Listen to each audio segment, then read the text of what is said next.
Inni kunoo hojjetoonni warshaa sukkaaraa Wanjii 5 torban tokkoof iggitamanii eega turanii booda jimaata darbe ajjeefamanii argamuu isaanii maatiin isaanii ibsanii jiru.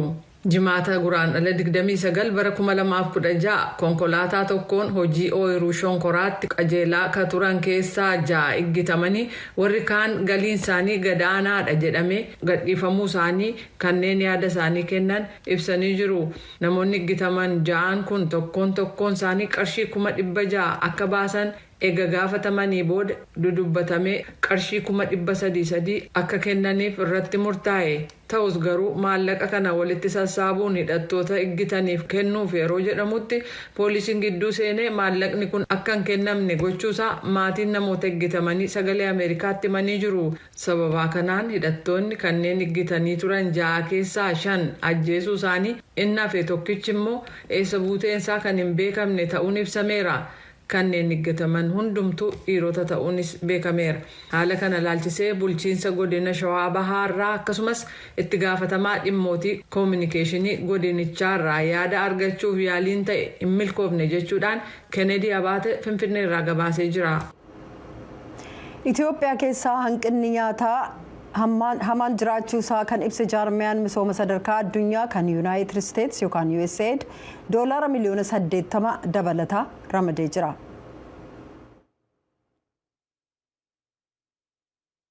Itoophiyaa keessatti caamni mudate beela hordofsiiseera yoo ta'e beekuuf odeeffannoo sirrii ta'e argachuu hin dandeenye jechuun kan ibse USAID gargaarsa namoomaa kan hatattamaaf kan oolu $80 miliyoona dabalataan ramaduusaa ibseera. Dhaabbata kana keessatti kutaa gargaarsa namoomaatiif gargaartuu bulchituu ka ta'an Sonaalii Koordee sanbata darbe. Embassy United States Finfinnee keessa jiru tuuta oduudhaaf ibsa kennaniin dhiibbaa caamni dhaqqabsiise ilaaluudhaaf bulchiisa naannoo Afaariif Tigraay daawwadheeraa jedhan. Afaar keessatti naannoo Baraahilee ka jiru waaltaarraa nyaata raabsan arguu isaanii ibsuun USAID fi jaarmeeyonni isa waliin hojjetan ka biroon namoota gargaarsa kanaaf dursa argachuu qaban adda baasanii maatiitti lakkoofsa namootaa of jalatti qabate waliin haala wal simateen gargaarsa akka argatan ta'uusaa argeera jedhan. Tigraay keessattis naannoo wal waraansaaf caamaan miidhaman keessaa tokko kan ta'e Abargallee arguu isaanii ibsanii aanaa sana keessatti baatii muddee dabree kaasee marsaa 4 gargaarsi raabsamuu dubbatan. Hospitaala haadholiif daa'imman gargaaru tokko arguu isaanii ibsanii baatii 6 keessatti hanqina nyaataaf kanneen saaxilaman daa'imman 3,000 akka itti gargaaraman ibsan. Haala waliigalaa naannolee lamaan keessatti argan ilaalchisee Sonaalii Koordeenaa ibsan iddoo lamaanittuu sadarkaa nama ajaa'ibuun dhabamuu nyaataa fi hanqina nyaataa waliin walqabatee fedhiin nyaataa guddaan akka jiru argeera. Kanneen rakkoo keessa jiran waan nyaatan tokko akka hin qabne ifatti mul'ata. Kiliinikiin nyaata madaalamaatti kennamu keessatti daa'imman arge hanqina nyaataan akkaan miidhamaniiru. Haalli akkasii yeroo mudatu immoo duuti hedduun akka mudatu beeknaa jedhan. Ijaan argee kan hin qalbii kootiin hubadhe hawaasa keessa kanneen gargaarsi akkaan isaan barbaachisu akkasumas haala hamaan namoonni miidhaman jiraachuu isaaniitii jedhan. Daafoo wal waraansarraa bayyanachuuf yeroo yaalanitti caamni isaan mudate immoo rakkoo biraaf isaan saaxileera jechuu isaanii Gabra Mikaa'el Gabramadin Finfinneerraa gabaasee jira. Hanqinni boba'aa hamaan magaalaa Maqalee torban hedduudhaaf turuunsaa ni yaadatama. Gabaasaan sagalee Ameerikaa Alamfisaa akka gabaasetti buufata boba'aa alatti toora dheeraan uumame konkolaachistoonni hedduun sa'aatii dheeraadhaaf toorarra dhaabbatanii eeggatu. Hanqinni kun hanqina geejjibaa duruu magaalattiin qabdu irratti dabaluusaa waajjirri geejjibaa magaalichaa beeksisee jira. Bulchiinsi magaalaa Maqalee hanqinni jiraachuusaa amanee namoota hojii daldalaa seeraan alaa irratti hirmaatan to'achuudhaaf yaadaa jiraachuusaa ibseera. Gara oduutti aanutti ceenu gamtaan Awurooppaa dilbata kaleessaa Masrii maallaqaan rakkatteef gargaarsa yuuroo biliyoona 7.4 yookaan $8 biliyoona 8 akka kennuuf ibseera. Kunis dhiibbaan diinagdeef waldhabdeen biyyootii ollaa keessatti uumamu godaantota hedduu gara qarqara galaana Awurooppaatti geessuu danda'a jedhamee yaaddoo jiru dabalaa waan dhufeefii jedhameera. waliigalteen kun mallatteeffamuun galmeen mirga namoomaa Masriin qabdu irratti gareewwan mirga namaaf falman irraa qeeqa kan hordofsiise yoo ta'u dilbata kaleessaa waaree booda kaayiroo keessatti pireezidaantii Masrii Abdul Fattah al-Siisii fi pireezidaantii Komishinaa Awurooppaa Ursaalaa van der Leyen mallatteessaniiru. Sirna kanarratti hoogganoonni Beeljiyeem, Xaaliyaanii, Oostiriyaa, Saayipireesii fi Giriik argamanii jiran. Daawwannaan keessan kun hariiroo Masriif gamtaa Awurooppaa gidduutti milkaa'ina baay'ee barbaachisaa ta'e bakka bu'eera jechuudhaan El-Siisiin hoogganoota Awurooppaa daawwannaarra jiraniif dubbataniiru. Waliigalteen kunis michooma keenya keessatti jijjiirama argame galmaan ga'eera jedhan. Gargaarsi kun deeggarsaa fi liqii waggootii 3 dhufan keessatti biyya Arabaa baay'ina uummataa guddaa qabduuf kenname kan of keessaa qabu ta'uu ergamni gamtaa Awurooppaa kaayiroo jiru ibseera. Maallaqa kennamu kana keessaa harka caalaa jechuunis yuuroon biliyoona 5 yookaan doolaarri biliyoona 5.4 hanqina maallaqaa mudate sirreessuuf kan oolu ta'uu galmee waajjira gamtaa Awurooppaa Masrii jiruurraa argame mul'iseera. Itti dabaluudhaan akka ibsetti gamlameen tumsa isaanii sadarkaa walta'iinsa tarsiimuuf kan waliigalaatti guddisan. Kunis tumsa Masriif gamtaa Awurooppaa gidduu jiru gama diinagdeef diinagdeen taane adda addaatiin babal'isuuf karaa saaqaa jedheera. Gamtaan Awurooppaa Masriin michuu amanamtuu ta'uu fi tarsiimoo addaa fi murteessaa ta'e keessatti gahee ijoo ta'e akka qabdu utubaa nageenyaa giddugaleessa bahaa fi nagaa naannoo Meeditiraaniyaan akkasumas biyyootii bahaa fi Afrikaa keessatti dhiyeenya qabduutti beekamtii kennaa jedha ibsi waloo walga'ii kana booda baasan. Pireezidaantiin Somaaliyaa Hassan Sheekh Mohammed daawwannaa guyyaa lamaaf Eertiraatti gaggeessan xumuruudhaan har'a gara biyya isaaniitti deebi'uu isaanii ministiriin odeeffannoo Eertiraa Yemaana Gabra Masqal fuula X kan duraan Twitter jedhamu kan ofiirratti maxxansa baasaniin beeksisanii jiran. Pireezidaantichi Somaaliyaa fi pireezidaantiin Eertiraa waa'ee hariiroo biyyoota lameenii marii bal'aaf bu'a qabeessa gaggeessuu isaanii obbo Yemaaneen ibsanii jiru. Pireezidaanti Hassan Sheekh Mohammed gama isaaniin madda oduu mootummaa Eertiraa Shabaayit jedhamuuf waa'ee daawwannaa isaanii gaaffiif deebii gaggeessaniin Somaaliyaa fi Eertiraan hariiroo obbolummaa yeroo dheeraa qabaachuu isaaniif Eertiraan Somaaliyaa gargaaraa akka turte eeranii daawwannaan isaanii kun haala jijjiiramaaf fooyya'insa Somaaliyaa keessa jiru kabajamoo pireezidaantii Isaayyaasiif ibsuu akkasumas gorsaa isaanii itti dabalee ibsuu isaanii beeksisanii jiru. Gama kaaniin loltoonni keenya baay'een Eertiraadhaan leenjifamaniiru jedhan. Gocha kana biyyoota muraasaan alatti waan biyyoonni baay'een hin goone Eertiraan nuuf gooteetti sanaafis galata guddaa galchina jedhanii jiran. Oduu taanuun immoo waraanni Israa'el hospitaala Shiifaa kan magaalaa Gaazaa keessatti sochii gochaa akka jiru wixataarraa ibsee jira. Dubbiimaan raayyaa ittisa Israa'el Riir Admiraal Daani'eel Hagaarii ibsa baasaniin humnootiin Israa'el wiixata har'aa socho'aa akka jiran qondaaltonni olaanoo Hamaas hospitaala kana fayyadamuun haleellaa Israa'el irratti raawwatamu ajajaa waan jiraniifi jedhan.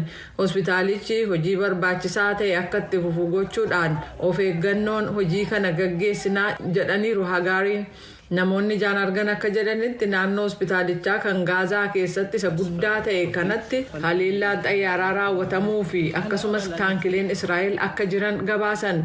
Hoogganaan imaammata alaa gamtaa Awurooppaa Joosef Boorel wiixata har'aa akka ibsanitti Israa'el Gaazaa keessatti beela kakaasaa jirti akkasumas beela akka meeshaa waraanaatti fayyadamaa jirti jedhaniiru. Boorel konfiraansii gargaarsa namoomaa Gaazaaf walga'ii Biraasels keessatti gaggeeffame irratti Gaazaan kana booda qarqara afaan beelaarra hin jirtu haala beelli seene keessa jirti namoota 1,000 lakkaa'aman irrattis miidhaa geessisaa jira jedhaniiru. Ministiriin dhimma alaa Israa'el Kaatz akka jedhanitti mootummaan isaanii nama gargaaruuf fedhii qabu kamiifuu gargaarsa namoomaa hedduu lafoo qilleensarraaf galaanarraan gara Gaazaatti akka seenu hayyama jechuudhaan hidhattoonni Hamaas konkolaataa gargaarsa fe'an irratti hookkara gaggeessuu jechuudhaan himataniiru.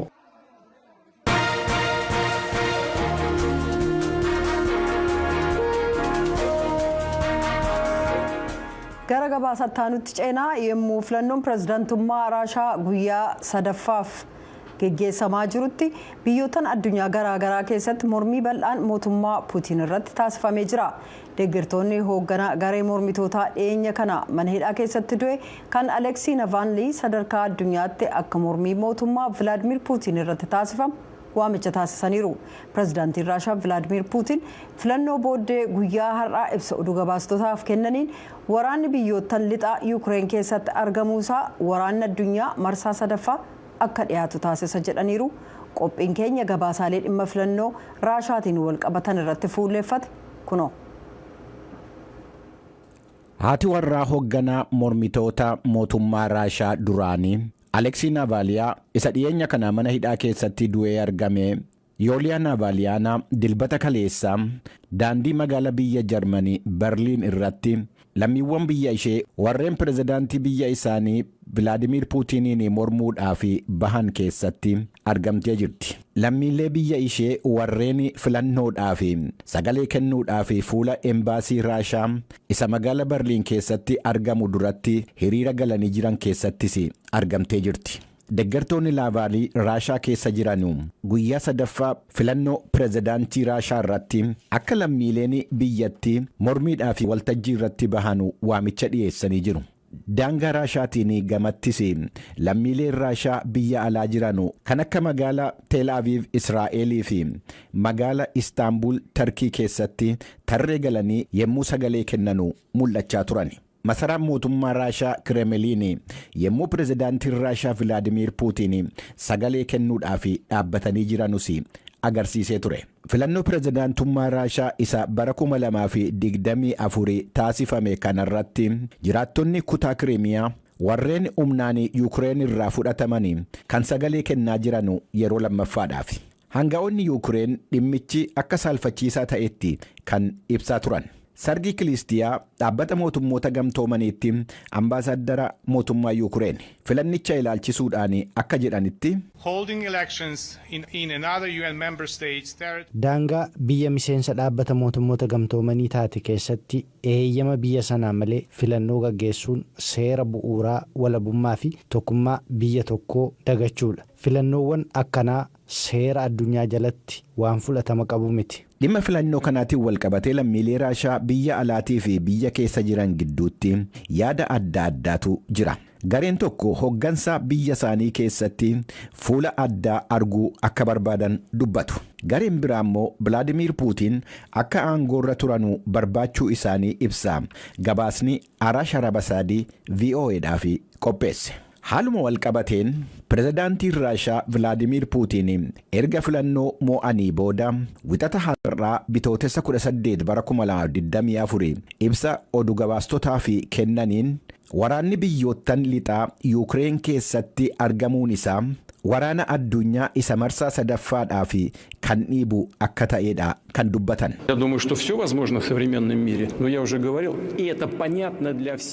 Addunyaa ammayyaa keessatti wanti kamiyyuu ni danda'ama jedhee yaada. Garuu kanaan dura kana jedheera. Waldhabdeen Raashiyaa fi Neetoo gidduu jiru waraana addunyaa sadaffaa guutuu ta'e irraa tarkaanfii tokko qofaa akka fagaatee jiru hundaaf ifaadha. Kanaaf namni fedhii qabu waan jiru natti hin fakkaatu. Waraanni Raashaa Yuukireen keessatti lafa qabachaa deemuu akka itti fufee jiru kan ibsanii Puutiin pirezidaantiin Faransaay Imaanu'eel Maakiroon dhiyeenya kana waraanni biyyoottan alaa Yuukireeniin seenuu qaba jedhanii ibsa kennan irratti Puutiin deebii kennanii jiru.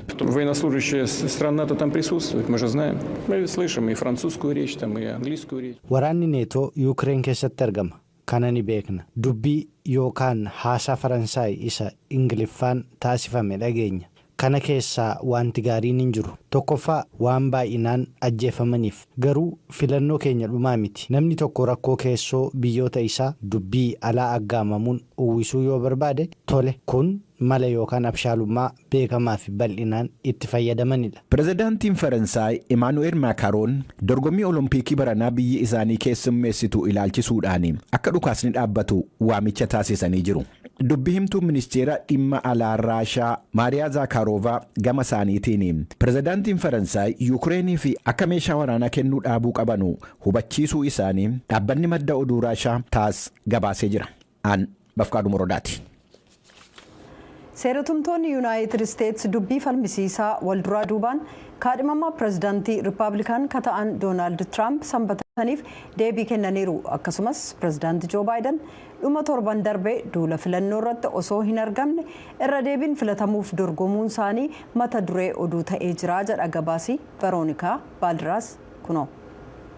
pirezidaantichi duraanii doonaald tiraamp dilbata darbee yeroo duula filannoo geggeessaa turan deetan ohaayoo keessatti dubbii hedduu dubbataniin mata duree oduu ta'aniiru. isaan keessaa tokko chaayinaan warshaalee oomisha konkolaataa meeksikoo keessatti ijaaruu ishee qeequu isaaniiti. konkolaataa tokkoon isaa gara gamasii dhufu hundaa irratti taarifaa harka 100 kaa'uuf jira. We're going to put a 100% tariff on every single car that comes across the line, and you're not going to be able to sell those cars. If I get elected, yoon filame konkolaataa sana gurguruu hin dandeessan. amma yoo ani hin filatamne ta'e walumaa gala dhiigni dhangala'uuf deema. sun waa xiqqaadha. biyyattii keessatti dhiiga dhangalaasisuu ta'a. duulli filannoo tiraamp yaadi sun waa'ee hokkara siyaasaa akka hin ta'in hubachiise. senatarri paartii riippaabilikaanotaa biil kaasden sagantaa televiziyoonaa NBC Meet the Press jedhu irratti dhiyaachuudhaan yaada kennaniiru. The general tone of the speech is why many Americans continue to wonder, should President Trump be president? Depending upon the perspective, somebody is going to... waliigalli haasaa kanaa lammiileen Ameerikaa hedduun pirezidaanti Trump pirezidaantii ta'uu qaba jechuun ajaa'ibsiifachuu itti fufuu isaaniif sababala. ilaalcha isaanii irratti hundaa'uun namni hiikatti kennuuf deema. baayiden waliin dorgommiif deemu. baayiden immoo jeequmsa siyaasaatti jechuuf deema. deeggartoonni isaaniif baabsuudhaan kun waa'ee balaa diinagdee irra ga'uuti jechuuf jiru. kan televiziyoona ABC This Week jedhu irratti dhiyaatan bakka bu'aan paartii riippaabilikaan kutaa ohaayoo maayik tarner yaada tiraamp godaantota tokko namoota miti jedhaniif akkaataa baayiden qaxxaamura daangaa kaseeraan alaa itti qaban jedhan ilaalchisee yaada kennaniiru. Well, I, of course, disagree with those in the past. I think the American public disagree with those. But I do think that people see that Donald Trump is the only candidate in this race that's going to be able to fix this crisis. ani kan kana duraa irratti walii hin galle. uummanni Ameerikaa